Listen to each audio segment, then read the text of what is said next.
pessoas, tudo bem? Meu nome é Ana Carolina D'Artora e esse é o vídeo 1 de um projeto que eu estou começando a respeito de como é a vida acadêmica e para desmistificar a vida e as pesquisas acadêmicas. Eu estou doutoranda em educação e desde que eu ingressei no universo da pesquisa, no mestrado, ainda no mestrado, um amigo me perguntou uma vez se as coisas que eu estava estudando e lendo, se as coisas que eu estava pesquisando faziam sentido, porque ele achava que essas pesquisas, que os artigos que se produzem eram muito descolados da realidade. E essa pergunta sempre ficou batendo na minha cabeça, porque para mim isso não fazia sentido nenhum o que ele estava perguntando. O que a gente faz, o que eu faço desde que eu ingressei no mestrado, a minha vontade era entender a realidade. Então é assim que eu entendo a pesquisa, né? A gente olha para a realidade, olha para a teoria, relaciona a teoria e prática e faz esse caminho de ida e vinda entre a realidade e a teoria, entre a teoria e a prática. Então, para mim, o universo da pesquisa é isso. Mas depois eu percebi que isso que ele pensou e perguntou para mim é uma coisa que muita gente pensa, né? Que o universo acadêmico, que o mundo da pesquisa é muito alheio, muito distante. Talvez para algumas pessoas, né? Mas o que eu vou trazer aqui é a minha relação com esse universo, eu sendo uma mulher negra, nesse universo que sempre nos foi negado. Então, a coisa da racionalidade, do conhecimento, sempre nos foi negado. Então, a gente está dando os nossos passos, abrindo caminho nesse lugar. E é isso que eu quero, e eu quero desmistificar esse lugar e trazer as coisas que eu leio, como eu enxergo, como eu transito nesse espaço e como as coisas que eu estudo se relacionam com a minha vida prática e também da sociedade como um todo. Uma das coisas que eu tenho lido e que eu estou estudando nesse exato momento é a relação das mulheres com a cidade. Eu tenho a noção do que é a minha experiência com a cidade e eu tenho dito e tenho lido que a gente precisa transformar a experiência das mulheres, a experiência social das mulheres, em problema político. E aí eu fiz uma pergunta lá no meu Facebook para começar, né, esse movimento de como é que a gente faz para transformar a experiência das mulheres em problemas políticos e pensar nessas questões. Eu lancei essa pergunta lá no Facebook e vieram respostas muito interessantes, que para mim como mulher e também como mulher negra são muito familiares, mas quando a gente observa e lê, a gente percebe mesmo que a gente precisa falar mais disso e problematizar mais essas coisas. Então eu vou ler algumas das perguntas, vou ler algumas das respostas que me deram lá. Eu perguntei qual a sua relação com a cidade, né? Comente aqui. Aí uma das respostas que me deram, que eu achei muito boa, é essa aqui. Eu me encaixo precisamente na definição que você deu da utilização da cidade. Eu li algumas coisas e vi alguns estudos que as mulheres elas têm uma relação com a cidade muito utilitária por conta das duplas jornadas de trabalho. A gente vai para o trabalho, aí volta para casa, concilia trabalho doméstico com trabalho fora, então a nossa relação com a cidade fica muito de passagem. A gente ou está indo estudar, ou está indo trabalhar, está voltando para casa, está indo para o mercado, está indo levar um filho na escola, e a gente não tem muito acesso aos espaços de sociabilização, às praças, enfim, esses espaços que os homens normalmente ocupam com mais facilidade e com menos medo. E aí ela falou que se encaixa exatamente nessa descrição. Quando a minha filha era pequena, talvez eu vivesse mais a cidade. Me obrigava a isso para lazer e diversão. Gostava de levar ela à biblioteca pública, parques, cinemas, teatro de bonecos. Hoje é quase incômodo sair sem uma previsão exata de retorno, sem uma definição do que vou fazer e onde. Tudo muito calculado, vai e volta.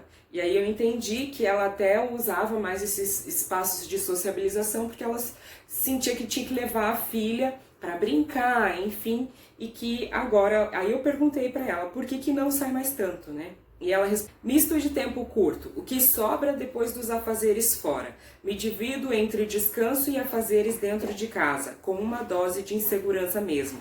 Saio menos e na maioria das vezes para locais fechados. A rua acaba sendo só para protestar. Então a gente vê essa relação com a cidade de medo, de utilitarismo, e medo por conta de toda a violência, né, machista que a gente tem, cultura do estupro, feminicídios. Isso é muito real e muito presente na vida das mulheres. E eu penso que não é mais possível que a gente continue vivendo dessa forma. Isso nos acumula muito, isso nos adoece muito, isso nos cansa muito. E de alguma forma a gente precisa pensar em transformar essas realidades. Uma outra resposta que eu gostei muito e que eu nunca tinha pensado é na relação com o trânsito, porque eu não dirijo, então eu não sei como é o trânsito. Quer dizer, sei, né? Tenho uma noção, mas não vivo essa coisa do trânsito porque eu não dirijo. E aí eu tive uma resposta aqui que me fez pensar um pouco a respeito disso. Uma das meninas respondeu: minha relação com o espaço público em sociedade é: se acompanhada de alguém, tudo bem. Se sozinha, tenho medo da violência em todos os âmbitos. Se uso uma roupa curta, já sou julgada com olhares. Mesmo grávida, já me negaram banheiro. Em termos de trânsito, é difícil uma mulher me maltratar, mas um homem é comum nos chamar de barbeira, lerda e puta. Em termos de trabalho, sigo uma profissão feminina.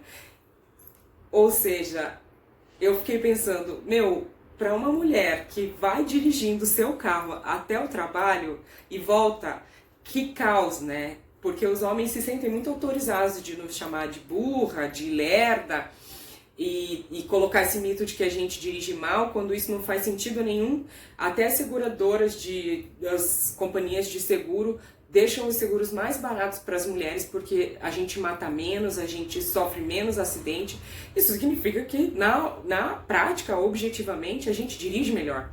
Mas esse mito de que somos péssimas motoristas, e aí eu fiquei pensando na vida dessa mulher que está ali no trânsito, ouvindo todo tipo de barbaridade, deve ser bem complicado. Uma outra resposta que eu achei bem interessante também, que me fez pensar, é da Daniele. Ups, falei o nome, vou ter que cortar.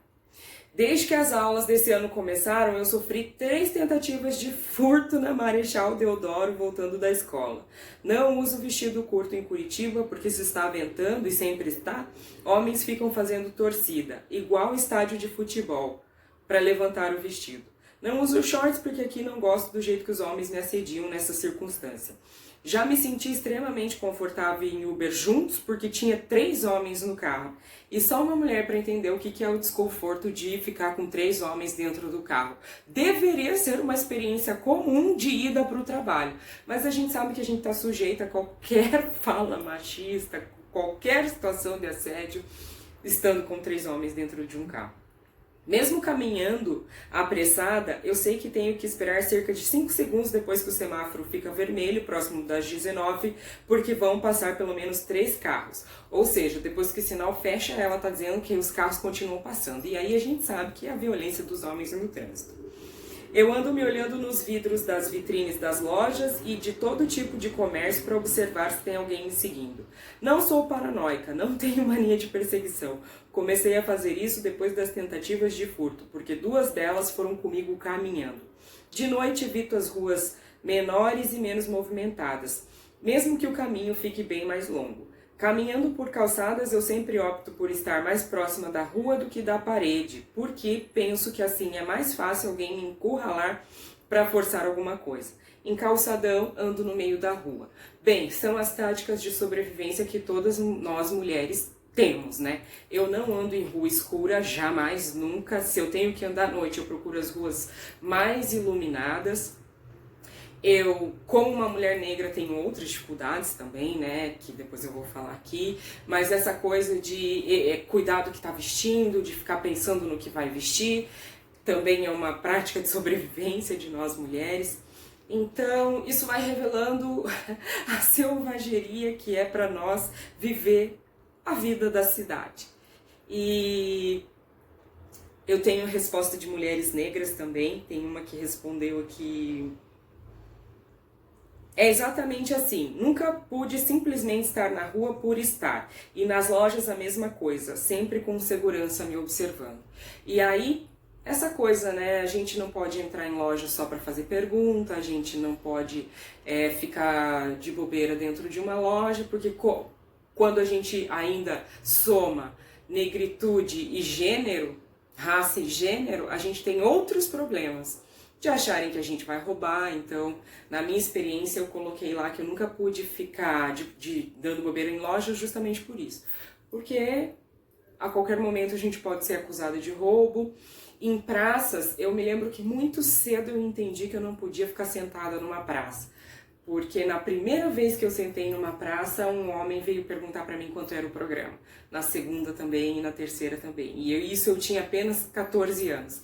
E aí muito cedo eu já entendi que praça não era um lugar para eu ficar sentada de boas. Até hoje, no auge dos 36 anos, eu só fico à vontade de sentar numa praça quando eu tô com mais amigos ou quando eu tô acompanhada, com meu esposo, com a minha família. E aí tudo isso me fez ver que quando a gente sai de casa, a vida para nós é uma selva de pedra. É isso que eu queria trazer um pouco nesse vídeo número 1. Tá tudo muito aberto ainda, eu vou fazer outras leituras e vou trazer outras coisas aqui pra gente pensar, mas comenta aqui como é que é a sua relação com a cidade e coisas que a gente pode pensar e fazer para transformar e acabar com isso que dificulta tanto as nossas vidas e que também nos adoece.